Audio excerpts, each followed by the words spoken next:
In the hustling town of Eziama, known for its wealth and influence, lived two women whose lives were destined to collide in ways neither of them could imagine. Adanna, the daughter of a poor widow, was as beautiful as she was kind. She grew up with nothing but her dreams, always hoping for a better life, one where she and her mother wouldn't have to struggle. Then there was Chioma, the daughter of Chukwudi, the wealthiest man in Eziama.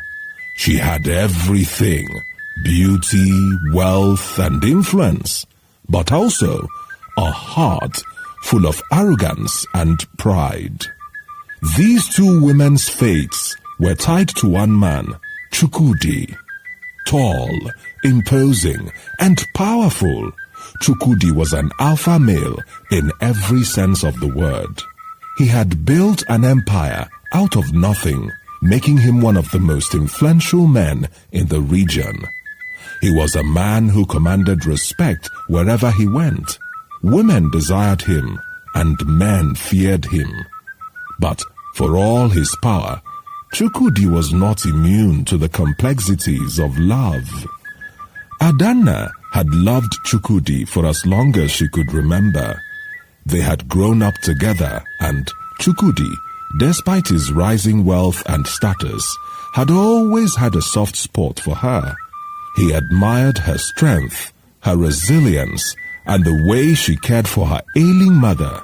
Adanna, for her part, believed that their love was pure, and though she had little to offer, she trusted that Chukwudi saw the woman behind the poverty. However, there was another contender for Chukwudi's affection, Chioma. From the moment she set her eyes on him, Chioma was determined to make Chukwudi hers. For Chioma, love was a game, and people were merely pawns in her quest for power. She knew that if she could tie herself to Chukwudi, they would form an unstoppable force in Eziama. But Chioma had a secret, a dangerous one. Despite her outward confidence, her father's wealth was crumbling. Chukwudi had gambled away most of his fortune, and if Chioma didn't secure a powerful marriage soon, her family would lose everything. One evening, as the golden sunset kissed the land, Chukwudi made his intentions clear to Adanna. "I want to marry you," he said, his voice steady, his gaze unwavering. Adanna's heart swelled with joy. This was the moment she has always dreamt of. But Chioma wasn't one to sit idly by and watch her plans unravel. She approached Chukwudi with a proposition that played into his growing ambitions. "Marry me, and together we'll control everything. Our union will make us invincible," she whispered, her voice dripping with confidence.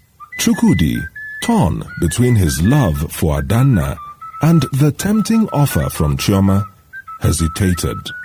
The thought of controlling even more power was hard to ignore. But his heart still belonged to Adanna. Sensing his internal conflict, Chioma devised a plan. She sought out Adanna in secret, pretending to offer her friendship. "You love Chukwudi, don't you?" Chioma asked, her voice deceptively gentle. Adanna, always trusting and kind-hearted, nodded. Chioma smiled, but her eyes were cold. "I can help you, Adanna, but you must trust me." Without a second thought, Adanna agreed, unaware of Chioma's true intentions. Over the next few weeks, Chioma wove her web, feeding Chukwudi lies about Adanna's loyalty, whispering false tales of her involvement with other men in the town. She painted Adanna as a schemer, someone who was using her mother's illness to gain sympathy and manipulate Chukwudi's affections. Slowly, Chukwudi's trust in Adanna began to erode. His heart, once filled with love, became clouded by doubt, Chioma, always present, was there to comfort him, to stoke the fires of his ambition. It wasn't long before Chikwudi made his move. Desperate to secure his crumbling empire, he approached Chukwudi with a deal he couldn't refuse. Marry Chioma and the Ude fortune will become part of his empire. The pressure from Chikwudi, combined with the poison Chioma had planted in Chukwudi's heart, was enough to break him. Though his heart still beat for Adanna, Chukwudi made a decision that would change everything. The town buzzed with the news Chukwudi was to marry Chioma. For Adanna, it was as if the world had crumbled beneath her feet. Betrayed by the man she loved, she was left with nothing. She confronted Chukwudi, her voice trembling with pain. Why, Chukwudi? Why did you do this? Chukwudi looked at her, his face hardened by ambition and doubt. I had no choice, he said. This is the way that the world works. Love doesn't build empires. Adanna's heart shattered. She had trusted him, loved him unconditionally, and in return, he had chosen power over love. As Chukwudi and Chioma's wedding day approached, Adanna, heartbroken and humiliated, vanished from town. She couldn't bear to see the man she loved marry someone else.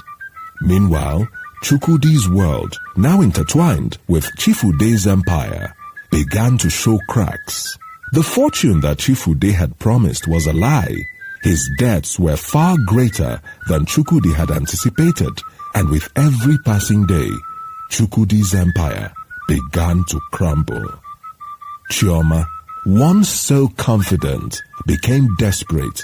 She had secured the marriage she wanted, but at what cost? The wealth and power she had craved were slipping away like sand through her fingers. She turned on Chukwudi, blaming him for their downfall. Her arrogance and pride now transformed into rage and despair. Chukwudi, realizing the depth of his mistake, sought out Adanna. He found her living quietly in a neighboring village, tending to her ailing mother. I was wrong, he admitted, his voice full of regret. I chose wealth and power over love, and now I've lost everything. Can you ever forgive me? Adanna looked at him, her eyes filled with sadness. You didn't just lose your wealth, Chukwudi. You lost your soul. In a last-ditch effort to salvage their crumbling lives, Chioma made a desperate move. She sought out Adanna, demanding that she stay away from Chukwudi. You will never be good enough for him, Chioma spat, her jealousy and rage fully unleashed. But Adanna, having learned the painful lessons of love, simply smiled. You've already lost him, Chioma. You lost him the moment you betrayed love for power. Chioma's face twisted in fury, but deep down, she knew Adanna was right. In the end, Chukwudi was left with nothing, his empire in ruins, his marriage to Chioma a hollow shell. He had chosen wealth and power over love. And in doing so, he had lost the one thing that mattered most. Adanna, though heartbroken, found peace in knowing that she had loved purely and truly. Chioma, blinded by ambition, had secured her place in Chukwudi's life, but lost everything in the process, including her own sense of self. In the end, both women's lives were shaped by one man's choices, a man who paid the ultimate price for choosing ambition over the enduring power of love.